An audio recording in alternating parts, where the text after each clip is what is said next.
adianta fugir, nem mentir pra si mesmo agora. Há tanta vida lá fora, aqui dentro sempre. Aí! Como uma onda no mar. O quê? Como uma onda no mar. Mais uma vez. Como uma onda no mar. Muito boa noite. O Você em Cena está no ar e hoje o clima é de quê?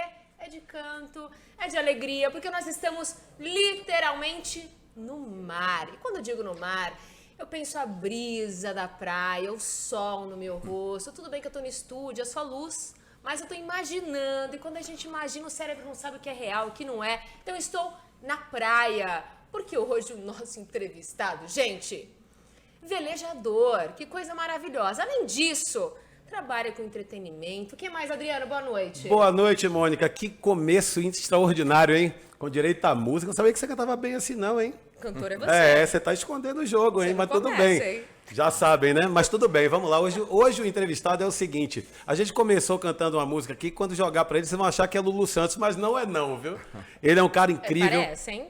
Opa!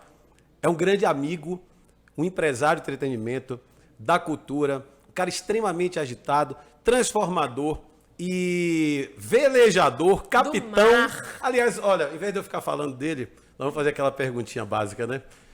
Boa noite, quem é você em cena? Eita, pergunta braba. Gostou do começo? Lindo o começo, Opa. com música é lindo, sempre É lindo. sempre, Lulu né? Santos. Gente, não, olha pra aquela câmera, vamos lá. Vamos lá. Gente, vocês que estão assistindo, olhando pra essa figura, quem ele parece? Eu olho e vejo George Clooney.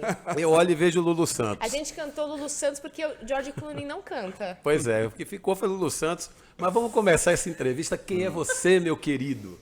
Eu sou um cara básico, simples e gosto de realizar as coisas. Primeiro, muito obrigado por estar aqui, é um prazer com meu irmão Adriano, com a Mônica. E é isso, eu sou um cara muito simples, muito básico, sou empresário de entretenimento, da cultura, trabalho nisso desde meus 18 anos. Gosto de realizar coisas, interferir na vida das pessoas de forma simples, básica. É assim que eu sou. Que maravilha. Fernando Campos, assim como ele bem disse, gosta de interferir e ajudar pessoas verdadeiramente. Eu me conectei com o Fernando, foi em 2017, né? 2017, 2018. Sim. Eu tinha um projeto, a minha ideia era levar cultura, entretenimento para o Brasil através dos cinemas. E Fernando estava 100% enraizado nesse mercado de cultura. Não vou dar spoiler, né?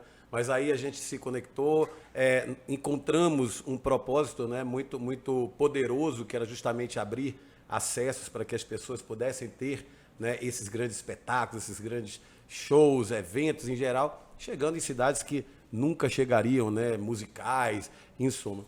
E a gente caminhou juntos, criamos uma amizade e eu estou muito feliz de ter ele aqui com a gente, Mônica. Eu quero começar assim, Fernando. Sempre foi assim, meu querido. Essa agonia, essa vontade de fazer. A criança Fernando, fala um pouco dela pra gente. Eita, a criança Fernando é uma criança de Zona Norte do Rio de Janeiro.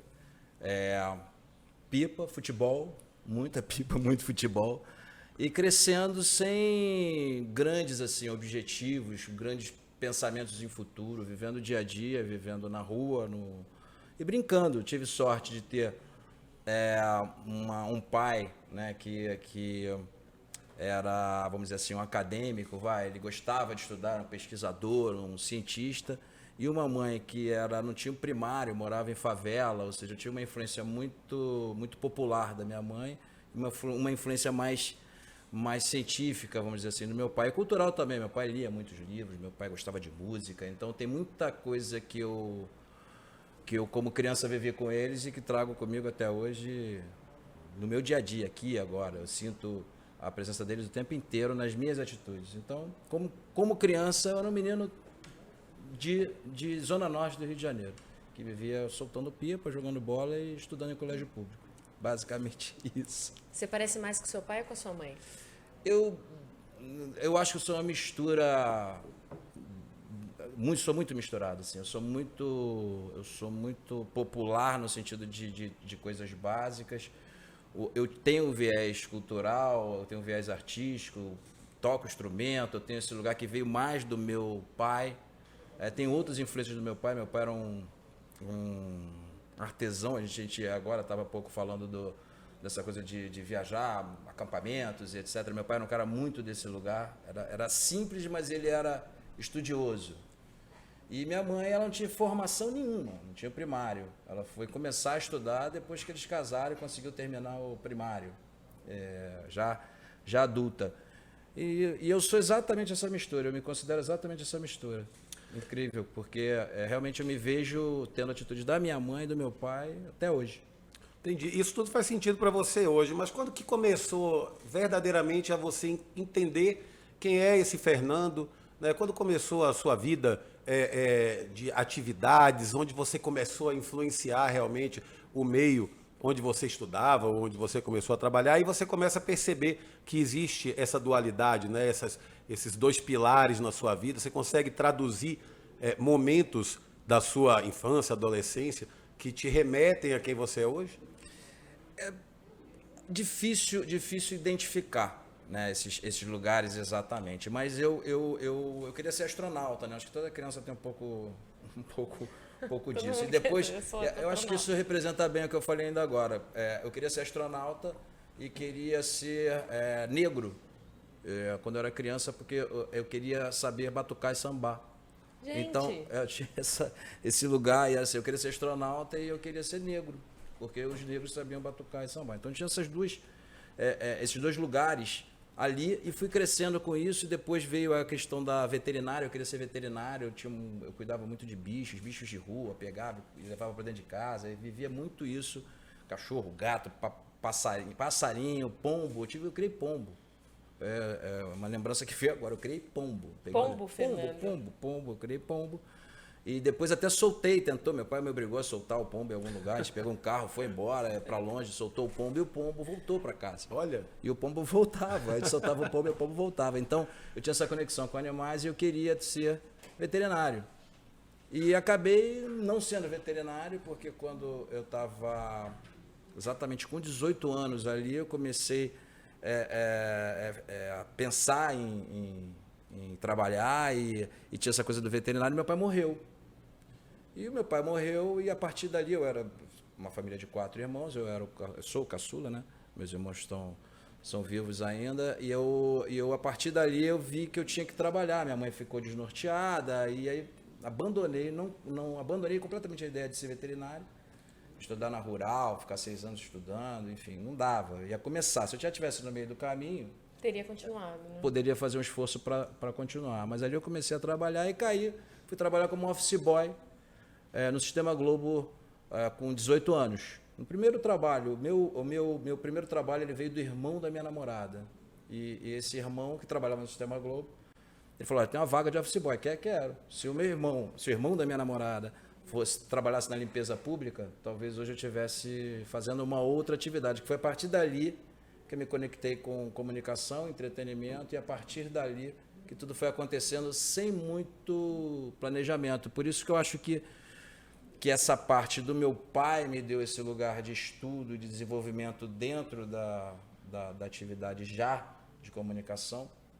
Naquela época eu era com 21 anos, eu era coordenador nacional de planejamento do Sistema Globo. Então, eu nem sei como é que isso aconteceu. De office boy, em 3 anos, eu vim morar em São Paulo, com 21 anos, para assumir essa área. E eu não sei como se deu. E eu só me lembro que eu estudava pesquisa, e mergulhei naquele assunto. Então, esse lado do meu pai de estudo, de pesquisa, vem daí. Essa minha obsessão por andar, por fazer e estudar. Eu acho que vem daí, né? O que eu penso.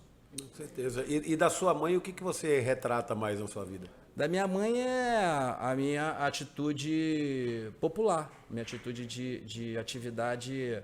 Eu cresci com a família da minha mãe, né? Praticamente, com as minhas tias, com meus primos, do lado da minha mãe.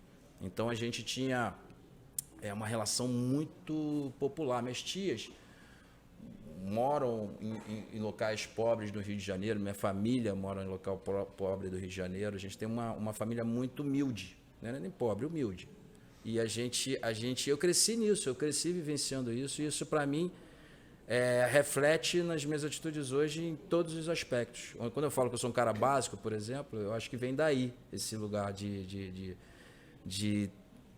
ser o mais simples possível, o mais básico possível. Isso me remete à minha família, aos meus primos, enfim. Mas você é um cara básico, mas é multitarefa.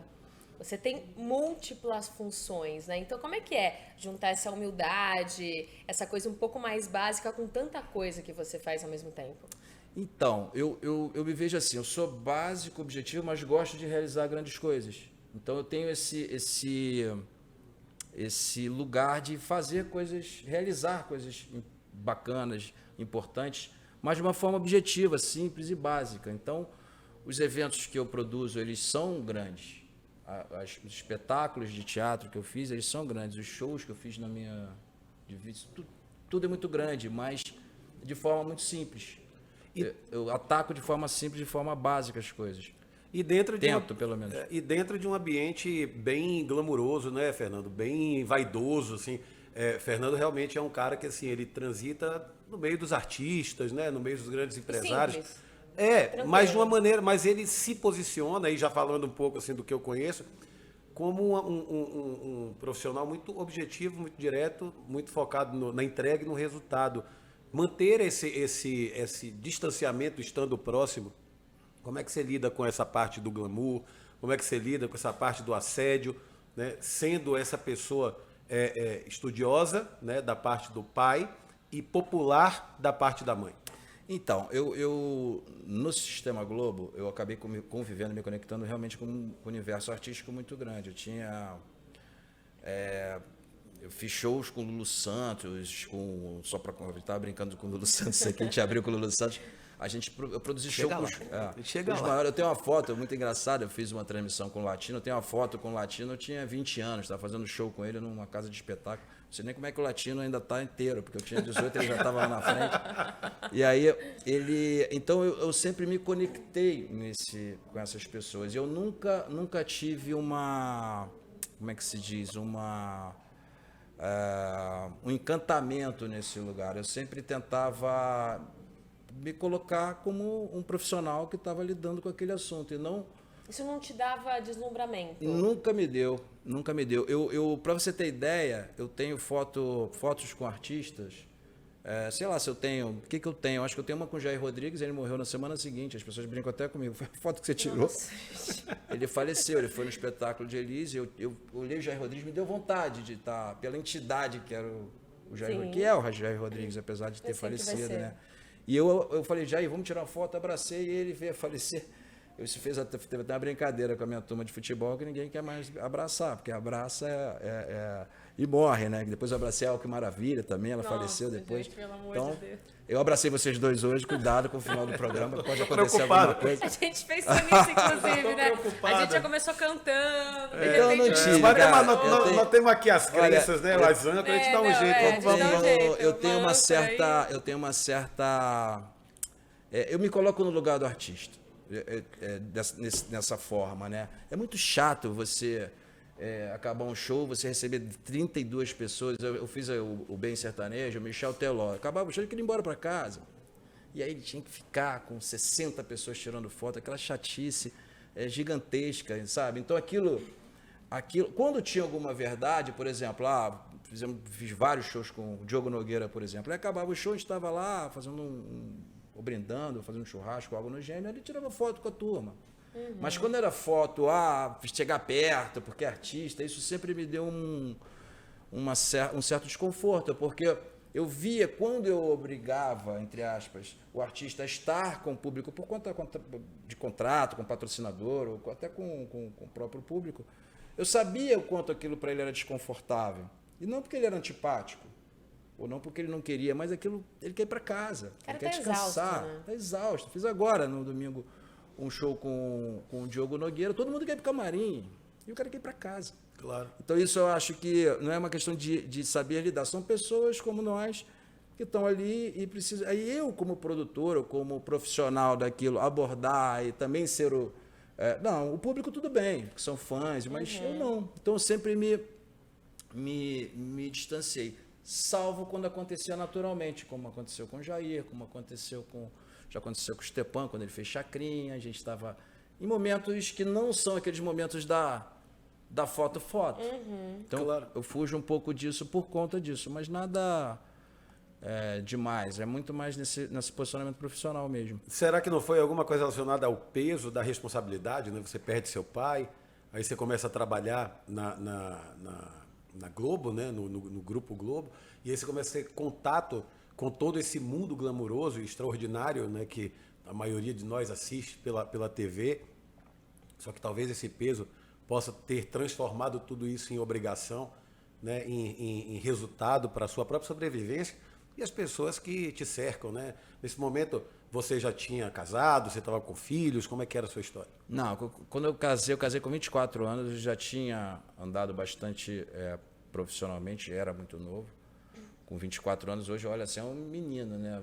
Mas eu me já tinha sentia, show. tem um pouco disso sim, de trazer a responsabilidade, de querer realizar, de fazer coisas que são percebidas, porque você tocou numa palavra ainda agora, que você falou essa coisa do ser vaidoso, né? A palavra vaidade, para mim, ela é horrível, ela é muito ruim, porque não é autoestima.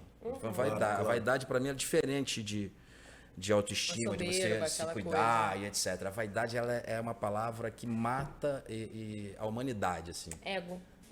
Porque ela envenena todo mundo o tempo inteiro. A vaidade leva à corrupção, a vaidade leva a pessoa a querer ser mais que o outro, a vaidade, ela faz o tempo inteiro esse lugar. Não é as pessoas confundem um pouco a vaidade com esse lugar de ter uma autoestima elevada, enfim. Mas a vaidade é uma palavra muito, muito ruim. Mas eu queria, sim, realizar, eu queria orgulhar, eu queria ter um pouco dessa coisa de, peraí, se saindo daqui eu vou fazer o que eu estou fazendo bem, para que seja percebido, para que seja visto, para que minha mãe pudesse olhar, para que ela pudesse se orgulhar do que eu estava fazendo, minha família, meus irmãos, as pessoas, meus amigos. Tem um pouco desse lugar mesmo, dessa obsessão por realizar e mostrar o que você está fazendo para o mundo. Então, nesse aspecto, tem esse lugar da vaidade, né, do querer fazer para colocar para o outro. Mas, Fernando, você cresceu muito rápido, né? Você falou, nossa, office boy, de repente você tava lá em cima já em poucos anos, né? Você diz, não sei como eu cheguei lá. Mas tem ali o meio do caminho. Como é que foi esse meio do caminho? Trabalho.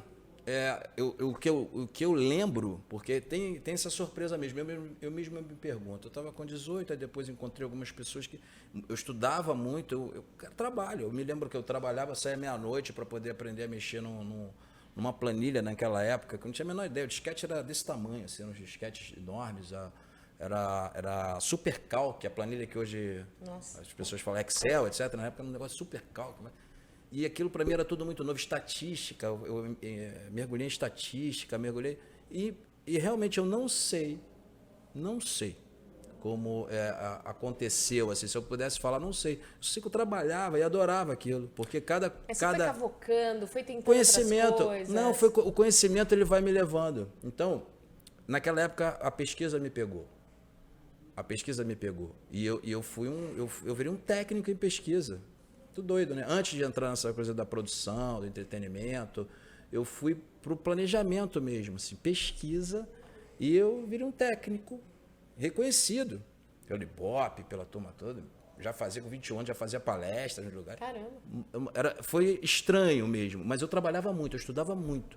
E isso que eu coloquei do meu pai veio. Minha irmã, por exemplo, minha irmã é uma acadêmica mais velha. Minha outra irmã também, meu outro irmão também. Eu que fiquei nesse lugar mais da pipa e do futebol, porque os outros caíram todos pro estudo. E esse lugar que meu pai colocava, de uma certa forma, levou. Então, por isso que eu via muito meu pai nesse lugar, porque realmente o que foi me impulsionando foi trabalho e estudo. Trabalho e estudo, não estudo acadêmico, mas estudando aquilo que eu estava fazendo, sabe? Me aprofundando naquilo que eu estava fazendo. E eu vejo que eu sou hoje, até hoje eu sou assim. A verdade é essa. Estou com 55, né? 21 anos já passou um tempo, né? Mas pelo que você conta, assim, tiveram pessoas, né, que passaram pela sua vida, que também te ajudaram, que você aprendeu bastante, e aí você caminha e em algum momento você cai nesse universo da cultura, não é isso?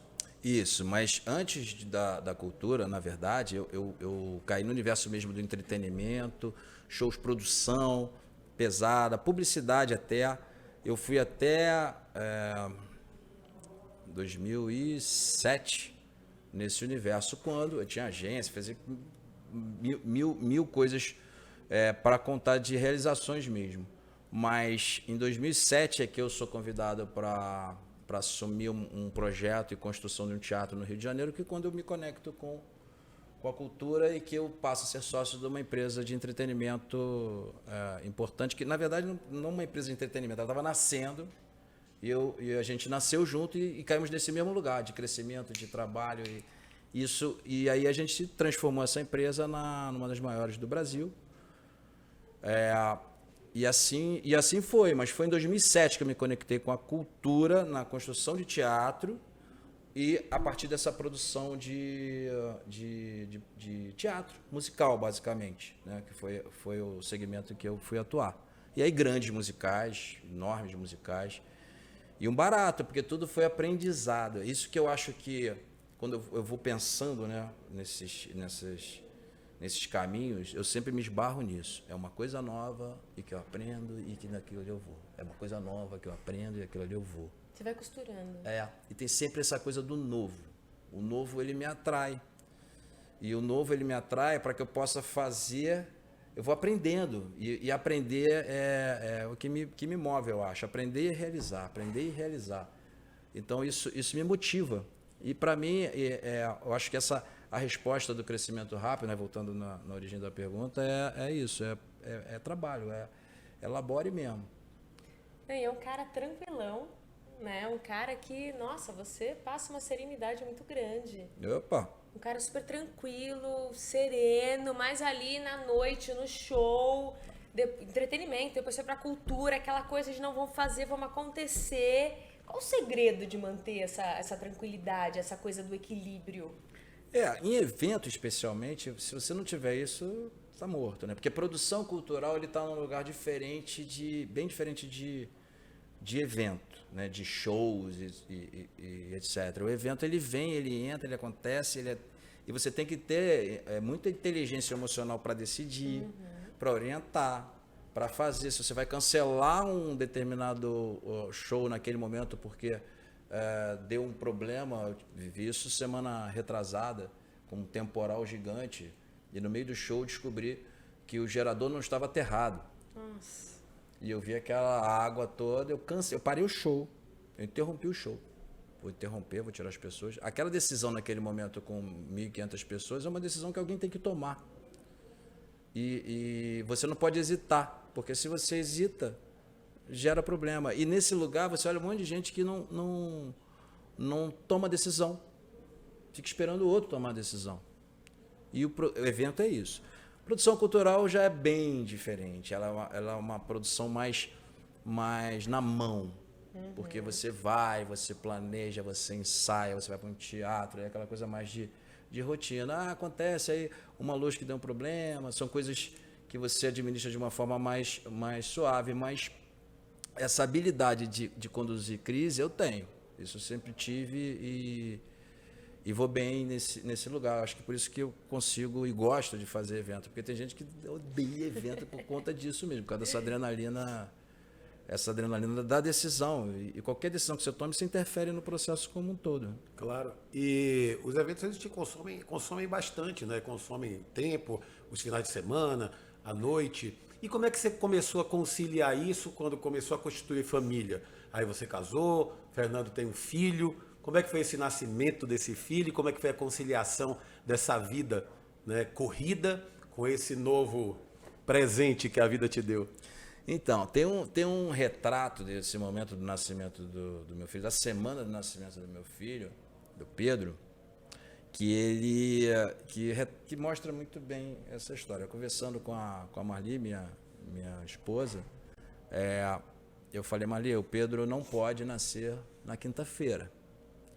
Por que ele não podia nascer na quinta-feira? Porque eu tinha uma convenção em São Paulo, eu estava no Rio, eu já tinha voltado para o Rio, casei e voltei para o Rio. O Pedro nasceu eu tinha 27 anos, então já estava de volta no Rio 2, 3 anos. E aí eu falei, o Pedro não pode nascer na quinta, porque quinta tem que ir para São Paulo. E tem a convenção, então.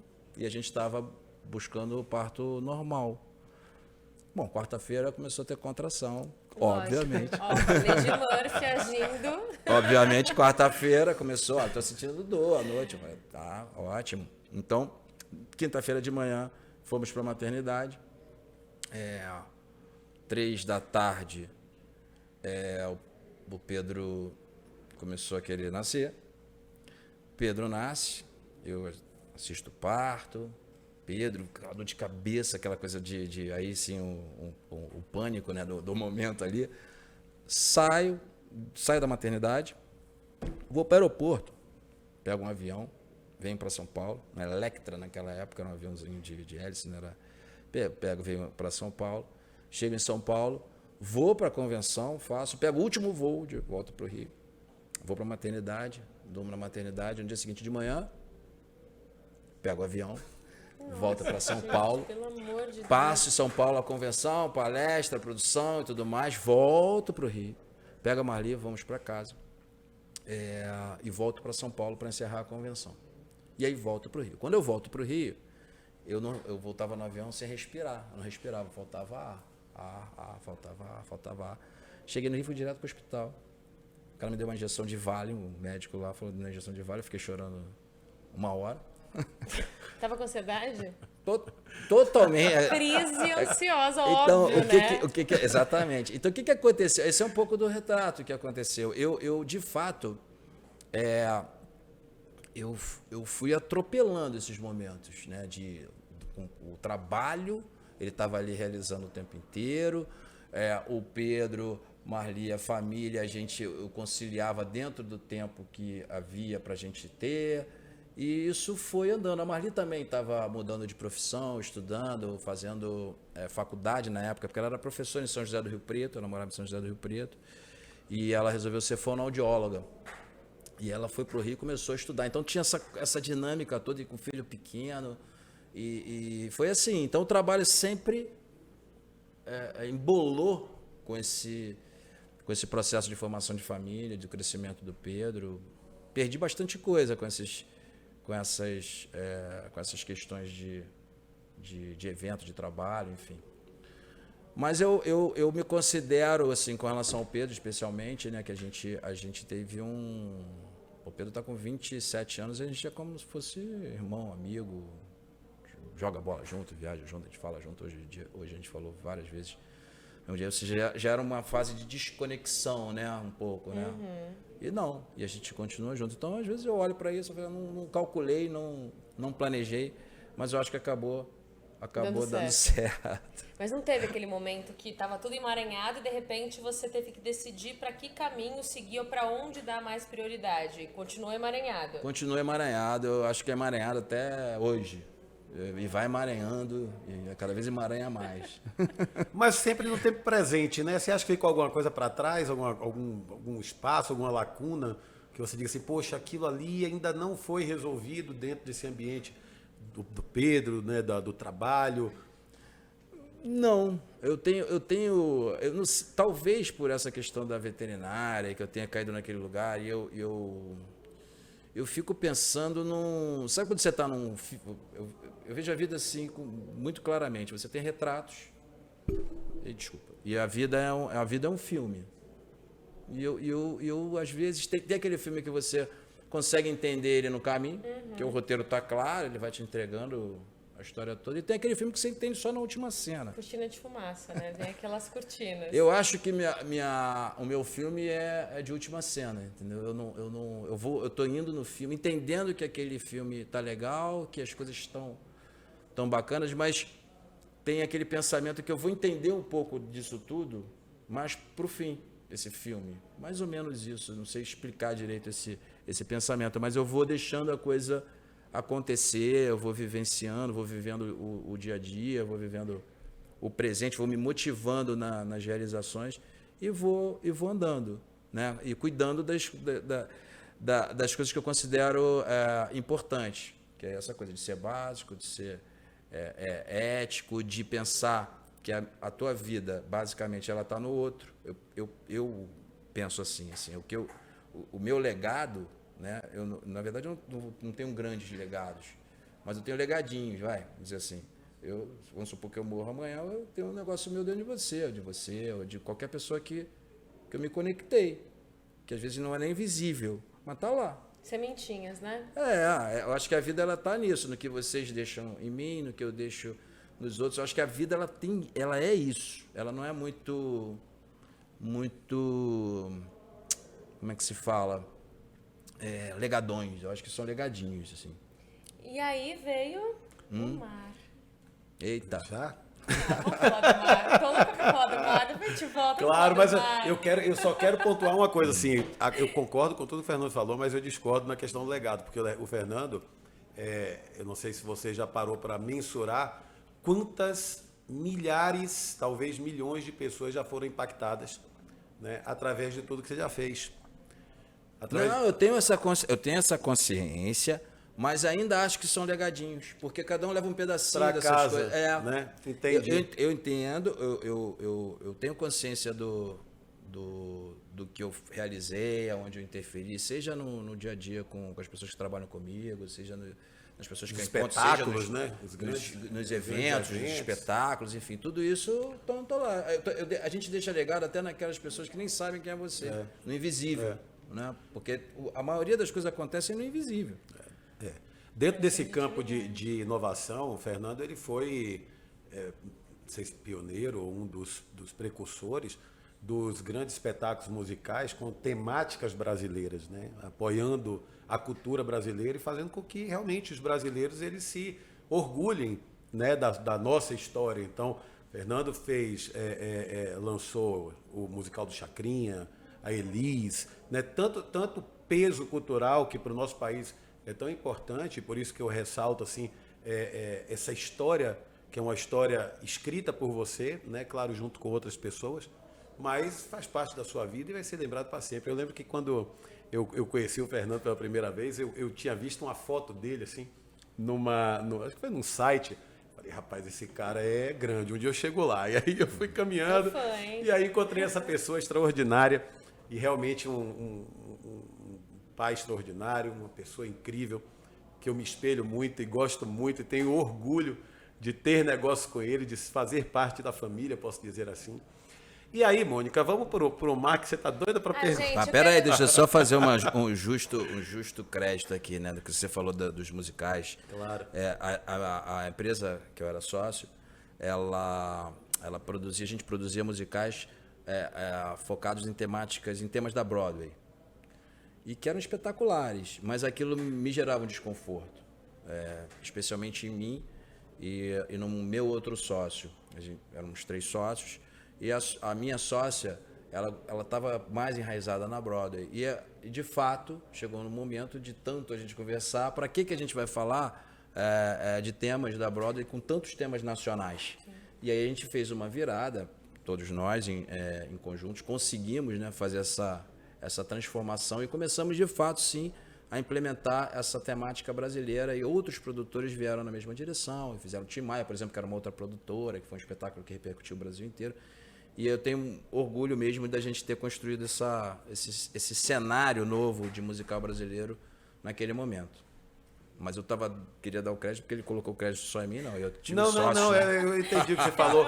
Entendi. Eu tive sócios, né, nessa porque história. a gente tá, quem está em cena aqui é você. Então... É você que está em cena. Legal, tá bom.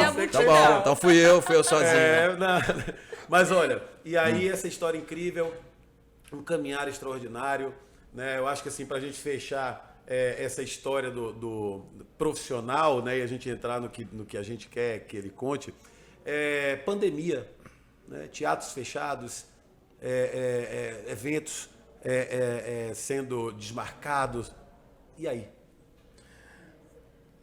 Evento novo, outra direção. E aí você muda. Já vou puxar o caminho aqui. Aí você muda a vela de direção. Então, assim, muda a vida, né? O mundo ele vai trazendo essas variáveis e você precisa saber lidar com elas. Então,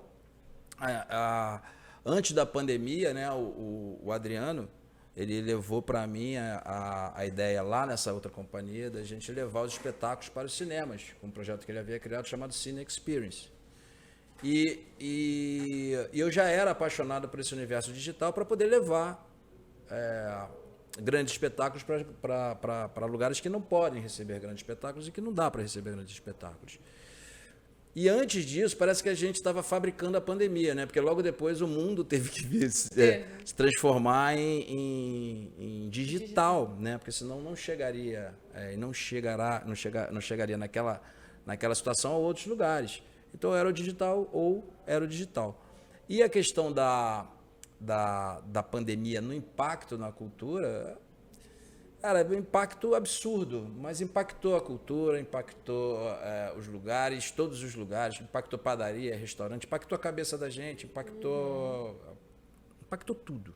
O mundo hoje ele é muito diferente do mundo antes da pandemia. Não consigo avaliar se é melhor ou se é pior, mas assim, ele é diferente. Bem diferente. Bem diferente. Então, assim como impactou todos o teatro, os lugares fechados, ainda estamos assim, né? Agora mesmo, antes de entrar aqui, essa coisa da Omicron, você passa a vender metade dos tickets que você estava. Só uma notícia que passa a vender metade. Então, o mercado ainda está muito sensível a essa questão da pandemia, mas cabe a gente olhar as variáveis e caminhar. E vai para lá, vem para cá, e sempre com o desejo de realizar e não olhar o lado ruim dessa história, né? O lado que possa jogar para baixo, andar para frente, e sempre não tem jeito. Aquilo igual a história, o retrato também é fantástico por causa disso. Você olha um retrato, aquela cena, eu fiquei doente. Pô, aquela é terrível, né? Aquela cena é horrorosa, aquele retrato é péssimo. Aí passa 2 anos, e aí você realiza algo que você só realizou e mudou porque você tinha ficado doente, e você mexeu e você realiza a coisa mais importante da sua vida. Aquilo foi ruim? Não. Aí você olha para trás, aquilo foi ótimo. No filme, aquele momento foi um momento importantíssimo nesse filme. Mas aquele retrato é péssimo. A pandemia é isso. Eu acho que o retrato é péssimo, é ruim, mas a gente ao longo do tempo vai entender que isso modificou muita coisa. A gente, o mercado, a indústria de entretenimento, a indústria da cultura, mas a gente só vai entender lá na frente. É aquilo que você falou, entender na última cena do filme que a gente entende tudo isso. A gente entende o filme então não tem essa ansiedade de entender rápido. Eu sei que lá na frente tem alguma coisa boa com tudo de ruim que possa acontecer. Então você olha de uma forma mais positiva para as coisas até ruins, né? Você vive literalmente um dia de cada vez. É um dia de cada vez, com certeza. Que tem a ver com o mar, né? Que tem a ver com... Tem a ver com o vento, tem a ver com a vela. E aí, como é que foi esse amor pelo mar? Como é que ele nasceu?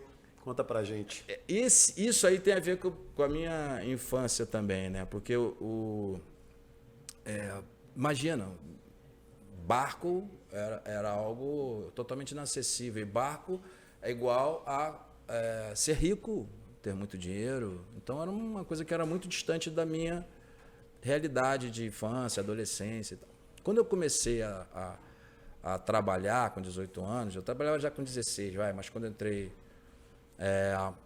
no Sistema Globo, o que aconteceu? Eu comecei a me interessar e ler muitos livros de mar. Então eu pegava um livro lá, a Travessia do Snark, por exemplo, que era uma travessia, lia outro, eu olhava aqueles livros, via aquelas viagens fantásticas, né, nos oceanos, e olhava aquilo ali como uma ficção. Eram pessoas que estavam fazendo aquilo, mas é como se eu estivesse lendo uma obra de ficção, como se fosse o Papai Noel ali, um personagem, um coelhinho da Páscoa, ou seja, aquelas pessoas não existiam. Estava longe de você. Estava longe, mas eu sabia que era real. Mas aquilo na minha cabeça era totalmente distante, ficção mesmo. Então eram personagens. Então, e aquilo dali eu lia muito. E aí comecei a ficar curioso com relação à vela. Primeira pergunta, a maior curiosidade é como é que eu ando contra o vento se o vento está de lá para cá, né? Então o vento está ventando para cá, como é que eu vou para lá? Se eu estou navegando, eu preciso ter controle da minha direção, do meu alvo, né? Do meu destino. Como é que faz isso? Então essa curiosidade prática me fez entrar num curso de vela para poder entender como é que vai. E a resposta é: você vai para lá para poder chegar lá. Você não vai direto. Você vai tendo que fazer caminhos para poder chegar lá, mas você chega lá. Então você anda contra o vento. Então você tem... eu comecei a ter esse aprendizado prático, eu comecei a me encantar pela vela. Mas não tinha barco. Barco era coisa de rico, né? Coisa de... Mesmo meu cérebro, eu já podia ter barco, porque o barco tem barcos mais baratos, mas eu... Era um bloqueio, vamos colocar assim, era um bloqueio que eu tinha nessa história. Até um dia que eu contratei o Amir Klink para fazer um evento do Sistema Globo, e a gente estava lá, vamos decidir quem vai ser o palestrante e tal. Aí eu falei com o Zé Roberto Marinho, que na época era o que estava tocando a história lá. Eu falei, pô, a gente podia contratar o Amir Klink, eu já era fascinado por essa coisa de mar. Ele, não, legal, conheço o Amir Klink, de Paraty, etc. E tal. Vamos falar com ele. Ele ligou, não sei o que, contratamos o Amir Klink foi lá e oi, Amir Klink. Aí eu falei, epa, o cara existe, né? Almocei com o cara, conversei com o cara estava ali do lado, o cara é de verdade, né? Eu fiquei olhando para aquilo. E aí depois eu também fui conhecer o Pierre Schurman, que é filho da família Schurman. Ele ligou lá, um recado, a CBN nessa época, que ligou no telefone, a assistente lá, falou, Fernando, tem um Pierre Schurman, quer falar com você. Eu falei, é uma coisa muito estranha, porque era aquilo que eu falei ainda agora, como se coelhinho da Páscoa, tá tudo bem. E aí eu fiquei meio assustado, eu falei, anota o telefone, depois eu ligo de volta. Aí peguei o telefone, depois liguei para ele, Pierre Schurman. Eu fiz uma reunião com o Pierre, não, eu queria um apoio da CBN para a gente poder fazer, tem um projeto de circunnavegação na latitude 40. Eu olhava para aquilo e falei, esses caras existem, são reais e eles fazem. Aquilo que eles fizeram é real. E fiquei com aquele negócio na cabeça e assim foi. E aí fiz um curso de arrasto, que é o primeiro nível para navegação, para águas desabrigadas, mas não tinha barco. Aí uma vez eu fui fazer um evento em Angra dos Reis, numa ilha em Angra dos Reis, um evento grande, enorme, com shows do Lulu Santos, com um monte de gente.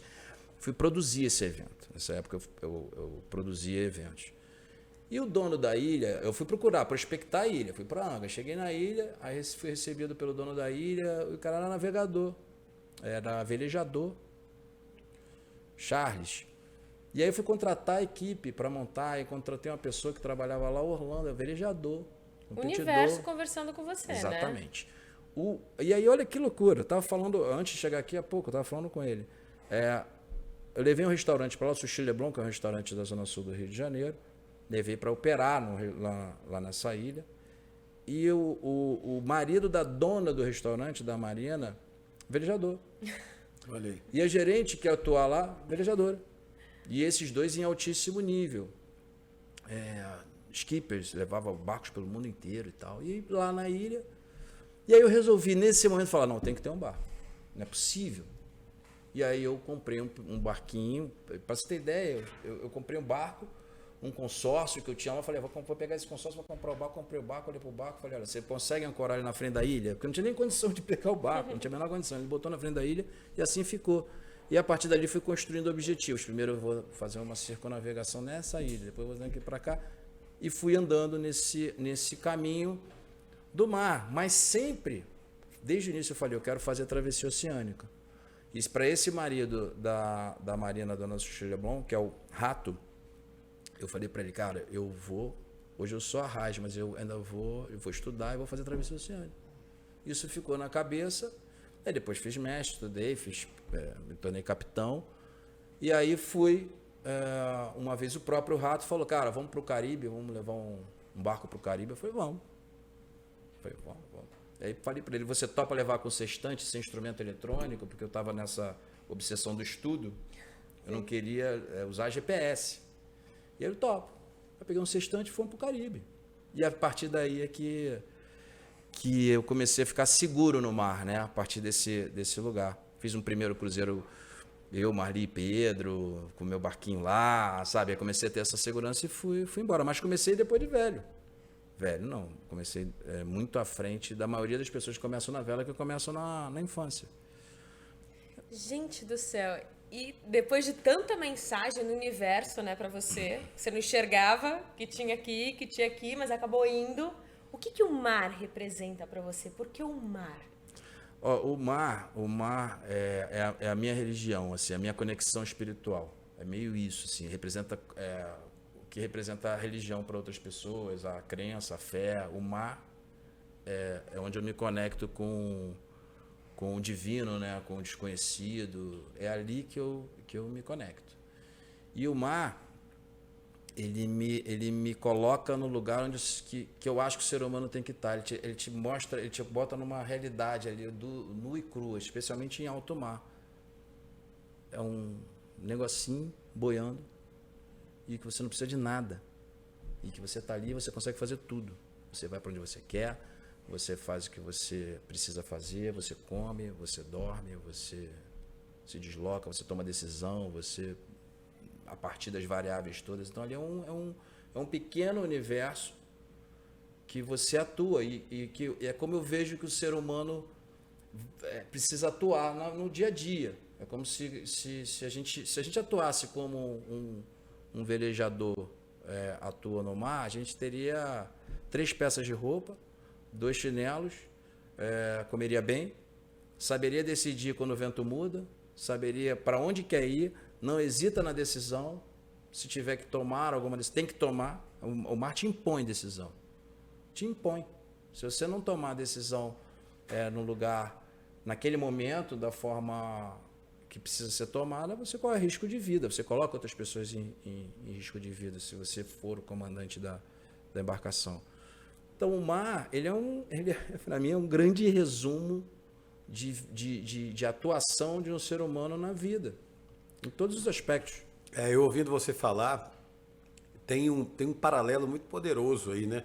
Você imagina assim, eu estou vendo você falar da sua história de vida, né? Primeiro bloco, vamos dizer assim, e aí você falou da sua conexão com a vela e com o mar. Foram 2 histórias muito parecidas, né? De estratégia, de objetivo, de mudança de rumo, né? O vento vindo de contra e você tentando encontrar o caminho, de que maneira você vai chegar. É muito extraordinário assim ouvir você contar essa história e traçar, né, esse comparativo assim que me veio muito à cabeça agora de uma história, né, de um garoto que saiu de um ambiente simples, que captou no seu pai e na sua mãe pilares importantes, que acreditou, né, em si mesmo, construiu a sua história e conseguiu.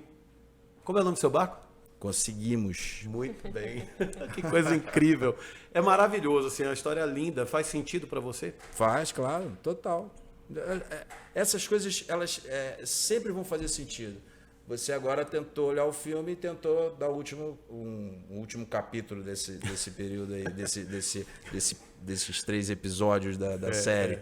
Mas é isso mesmo, a gente vai entendendo. Eu vejo assim, quando eu fico pensando o que eu estou fazendo, como que eu estou, o que eu quero, sabe, essas coisas, essas perguntas que a gente acaba se fazendo, eu simplifico um pouco esse lugar. E parece que está tudo no mesmo lugar, né, Fernando? Eu simplifico e fico naquilo que está me empurrando e me realizando ali, porque eu sei que essas coisas fazem sentido no caminho. E sempre vai ter vento, né? Sempre ter ter vento. E Sempre o vai ter vento vento. continua soprando, mas nosso programa... Mas a gente não vai terminar assim, não. A gente não vai terminar desse jeito, não. Segura aí, diretor. Segura aí. Fernando, dentro dessa história linda, hoje, acredito você realizado, né? Você pai, marido, profissional, renomado. Nesse seu camarote hoje emocional, né? Você, na sua posição, olhando para a sua história de vida, traz pra gente os 3 momentos mais felizes da sua vida. Nossa, 3? 3 momentos mais felizes. Um deles é o nascimento do meu filho. Acho que é o que me transformou por dentro, de alguma forma. É a travessia do Atlântico, né? Esse foi um momento muito feliz, foi importante, assim, foi um marco, né? Não sei se é um momento feliz nesse lugar, mas felicidade como realização, né? Porque ali eu estava fazendo uma coisa que para mim era inalcançável, só os ETs faziam, né? Naquele meu bloqueio mental, né? E um terceiro momento que eu acho que que pode fazer sentido aqui. Um show que eu fiz para 150 mil pessoas na praia de Botafogo. Uau! Realização. Que começou com o J Quest, na verdade não era J Quest ainda, era J Quest, passou por a baiana lá, a Daniela Mercury, foi para lá, e encerrou com Lulu Santos. Lulu, Claro, gente. claro. Óbvio, óbvio. E se você pudesse mudar alguma coisa na sua vida, o que você mudaria? Olha, eu mudaria algumas coisas. Eu acho que eu tenho alguns momentos, algumas atitudes que eu tive que magoaram algumas pessoas. Então, isso eu acho ruim. Então, se eu pudesse revisitar tudo que eu fiz que tenha magoado alguém e que foge nessa mágoa uma questão ética, eu mudaria, né? Uma ética, vamos dizer assim, não uma ética profissional, mas uma ética emocional, no relacionamento entre as pessoas. Então, às vezes, você age errado naquele relacionamento humano. Isso eu mudaria, porque eu acho isso terrível. Você ferir pessoas de uma forma aleatória. Isso eu mudaria. A forma aleatória que eu digo por nada. Você não consegue nem entender por que você fez um determinado movimento e você acaba ferindo algo muito importante. Então, eu mudaria algumas atitudes que eu tive, certamente. Que hoje já são conscientes, na época Exatamente. não eram. Não eram conscientes lá. Que papo incrível. Eu disse.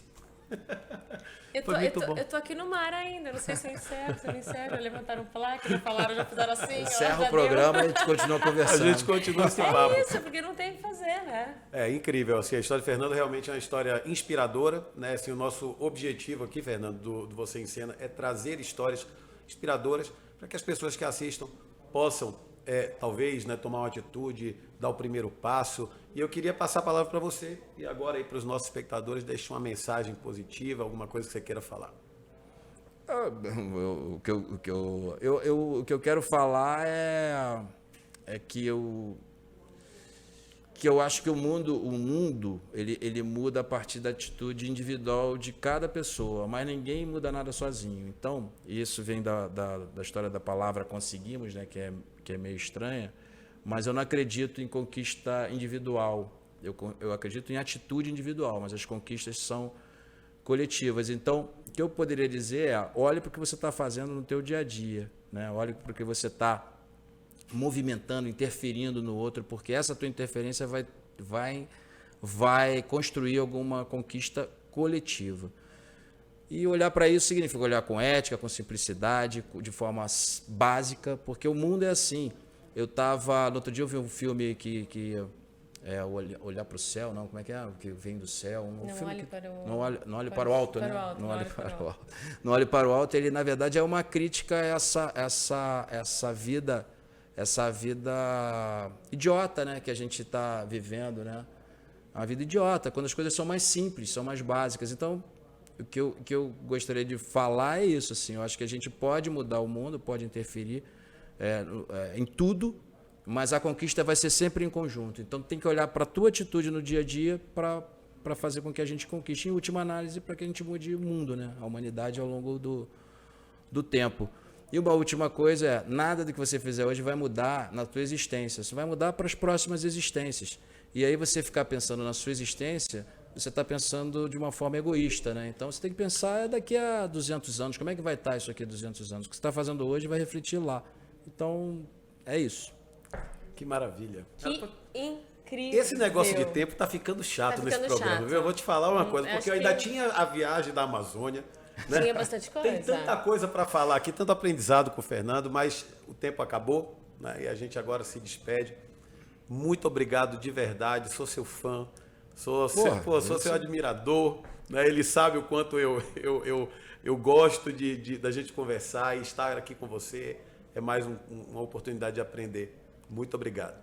Obrigado a você, né? Você, Mônica, você, Adriano, você é meu irmão. Assim, você tem muita coisa para fazer e inspirar os outros. Você é uma inspiração para mim, né? Então, eu tenho o maior orgulho, o maior prazer de estar aqui com você e com a Mônica, que eu conhecia agora não, mas já conhecia recentemente, mas, pô, o trabalho de vocês aqui, a ideia de vocês, a motivação em fazer o projeto, ela transpira aqui na mesa. Então, estou bem feliz de ter participado aqui com vocês e acaba aqui, corta, encerra e a gente continua, toma um café. Gente, foi um papo incrível. Fernando, quero velejar. Vambora, pô. A hora Todo que você quiser. O louco. Adriano, A Mônica é Beijar. menina do Rio, viu? Essa menina do Rio. Amo o Rio de Janeiro. Vambora. Meu Deus do céu. Olha, corre na veia Rio de Janeiro, hein? Gosto demais de lá. vamos pra lá, vamos velejar, porque é o que eu amo fazer. Possivelmente, esse fim de semana, vou estar velejando. Se estiver no Rio, vamos lá. Estamos Eu todos já lá também. velejando. Aí.